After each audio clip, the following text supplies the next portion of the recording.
Sebuah kapal ikan dengan bobot 30 gross ton di Banda Aceh hangus terbakar. Kebakaran diduga akibat arus pendek listrik pada kamar mesin.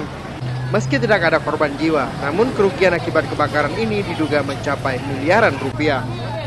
Menurut sejumlah saksi mata, kapal nelayan KM Laskar Minatiro terbakar saat tengah bersandar di dermaga Sungai Krueng Aceh. Sejumlah nelayan yang berada di lokasi berusaha memadamkan api dan mencoba menyelamatkan sejumlah barang-barang yang ada di dalam kapal. Saat kebakaran terjadi, sejumlah ABK masih berada di kapal untuk bersiap-siap melaut.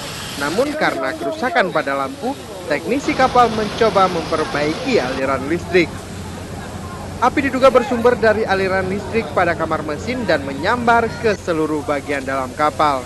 4 unit armada pemadam kebakaran dikerahkan ke lokasi. Petugas kesulitan memadamkan api karena terdapat 3 ton bahan bakar di dalam kapal. Api baru dapat dipadamkan 2 jam kemudian. Sejumlah warga sekitar memadati lokasi kebakaran untuk melihat proses pemadaman.